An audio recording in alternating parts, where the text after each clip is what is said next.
Hello guys, आज की video में जो हम देखने वाले हैं ये आपके पास जो है एक फ़ैन है। इसके डिफरेंट डिफरेंट पार्ट होते हैं, क्या क्या पार्ट होते हैं सबके बारे में आपको वन बाय वन बताएंगे। कौन सा स्टेटर पार्ट है, कौन सा रोटर है, कितनी वाइंडिंग है, कितनी कोर है, ये सारी चीज़ के बारे में आपको पता होना चाहिए। बेरिंग क्या काम करता है, सीट कटने से क्या प्रॉब्लम आती है और कैसे हम इसकी टेस्टिंग करते हैं। अगर रिवर्स चल रहा है तो फॉरवर्ड कैसे करें और फॉरवर्ड चल रहा है तो रिवर्स कैसे करें, यानी कि आप अपने अकॉर्डिंग इसे सेट कैसे करें। तो वो सारी चीज़ें हम बताएंगे वन बाय वन। जैसे सबसे पहले हम बात करते हैं, ये हमारे पास बॉडी है। आपने देखा होगा पंखा कुछ इस प्रकार से होता है, तो ये सेट हुआ तो एक बॉडी है। तो ये बॉडी पार्ट होता है इस तरीके से। ठीक है दोस्तों, ये बॉडी का पार्ट हुआ। इसके अंदर दो बैरिंग होते हैं, एक बैरिंग ये है और एक बैरिंग ये वाला है। ठीक है, ये जो बैरिंग होते हैं इनके सबके अपने नंबर होते हैं। ये 62 है, ये 62 है। अलग अलग पंखे में अलग अलग हो सकते हैं, लेकिन मोस्टली ज़्यादातर 6201 और 6202 ही बैरिंग पाए जाते हैं। उसके बाद बात करते हैं ये है इसका स्टेटर पार्ट, रोटर पार्ट होता है, जो कि इसके अंदर घूमने यानी कि घूमने का काम करता है। अब ये पार्ट और इस पार्ट में क्या बेसिक डिफरेंस है देखिए। ये स्टेटर है, ये रोटर है। आप इसमें सप्लाई दोगे, इसमें चुंबक उत्पन्न होगी। किस तरीके से होगी वो भी हम अभी आपको दिखाएंगे। जैसे ये हल्का सा जोर लगाएगा, उसके बाद ये इस तरीके से, इसमें बहुत मामूली सी जगह होती है। देखिए इसमें आपको कोई गैप नहीं दिखाई दे रहा है, बहुत मामूली सी जगह होती है। ये बहुत मामूली सी जगह में घूमता है, तो यानी कि इसके अंदर सिर्फ मात्र बाल भरी जगह होती है। तो जब ये घूमता है तो ये फोर्स अलग दिशा को लगाता है, ये अलग, यानी कि दोनों में के अंदर एक विद्युत वाहक जनरेट होता है, जिसके कारण ये घूमना यानी कि घूमना शुरू कर देता है। ये हमारे पास जो है कैपेसिटर रन मोटर है। ये बिगर कैपेसिटर के प्रॉपर तरीके से नहीं चलेगी। ये कैपेसिटर है जो कि 2.5 यूएफ का है। ठीक है दोस्तों, तो यानी कि ये कैसी मोटर है, कैपेसिटर रन मोटर है। ये जो हुई हुई है, जो वायर दिखाई दे रहे हैं, ये इसकी वाइंडिंग है। कितने स्लॉट का है, एक को यहाँ से मार्क कर लो। 1 2 3 4 5 6 7 8 9 10 11 12 13 14, यानी कि 14 स्लॉट का पंखा है। 14 अपर में है, 14 डाउन में है। ठीक है, यानी कि 14 स्लॉट ये है, 14 स्लॉट ये है। वायर की बात करें तो इसमें मात्र 3 ही वायर है, यानी कि एक मैन है और 2 कैपेसिटर के हैं वायर है। तो जैसे हमने बताया था कि किस तरीके से कार्य करेगा, सारी चीज़ें भी दिखाएंगे। इसके अंदर आपको हमिंग की भी आवाज़ आएगी। तो इसकी हम टेस्टिंग कैसे करते हैं, टेस्टिंग देख लो। सबसे पहले टेस्टिंग आनी बहुत ज़रूरी है। यदि आप इलेक्ट्रीशियन के छात्र हैं, यदि आप इलेक्ट्रीशियन के किसी भी ट्रेड के छात्र नहीं है, तो फिर भी आपको टेस्टिंग आनी चाहिए।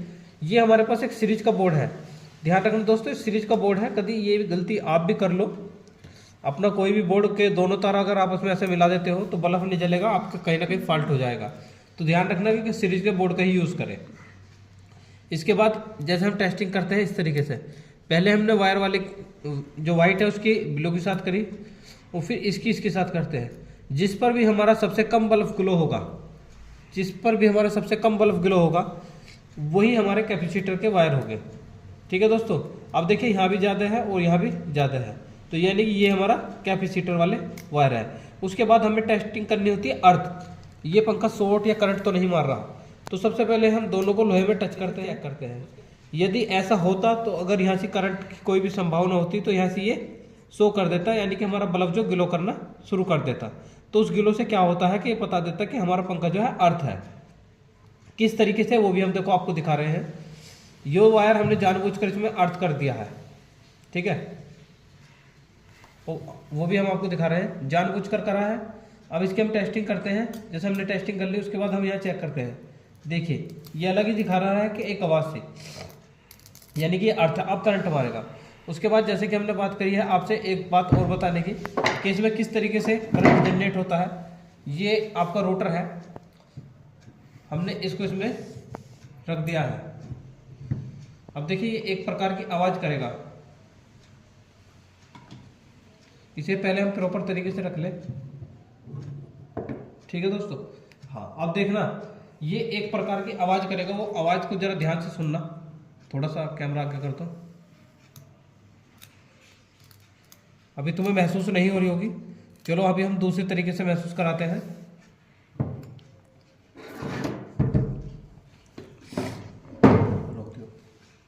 देखिए दोस्तों, जैसे कि हमने 2 आरी के ब्लेड लगा दिए हैं, इससे आपको पता लगेगा कि किस तरीके से मैग्नेट उत्पन्न होता है। ऐसी ये प्रॉपर्टी देखिए, एक आपको आवाज़ आ रही होगी, और देखिए इसने पत्ते को कितने उससे अपने और आकर्षित किया है। देखिए एक हमिंग की एक आवाज़ सी आ रही होगी, वो इसी के कारण एक आवाज़ है, वो हमिंग की जो आवाज़ आ रही है वो इसी की है। अब जैसे देखो पत्ता गिर गया है तो कोई हमिंग की आवाज़ नहीं है। अब इसे आप दोबारा से खड़ा करके देख सकते हो, अगर हमिंग की आवाज़ आ रही है, देखिए फिर से एक हमिंग की आवाज़ आएगी तो वो ख़त्म हो गई है। किसके कारण ख़त्म हुई है? जो मैग्नेट बनाने की जो तरीका है उसका, जो मैग्नेट बन जाएगा। जैसे कि आपको देखिए एक आवाज़ आ रही है, जैसे कि कोई प्लंजर चलता है 3 फेस पे, तो इस तरीके की जो आवाज़ आती है वो यहाँ से आपको आ रही है। जो देखिए यहाँ कम है, यहाँ भी कम है, लेकिन यहाँ कुछ ज़्यादा है। यहाँ ज़्यादा आने का कारण क्या है? क्योंकि जो कैपेसिटर के जो वायर होते हैं उन पर जो होता है प्रतिरोध बहुत ही ज़्यादा होता है। प्रतिरोध ज़्यादा होने के कारण ये जो हमारा बल्ब होता है बहुत कम ग्लो करता है। तो आज के लिए इतना ही रखते हैं, कल फिर मिलते हैं किसी नए वीडियो के लिए। जब तक के लिए धन्यवाद दोस्तों।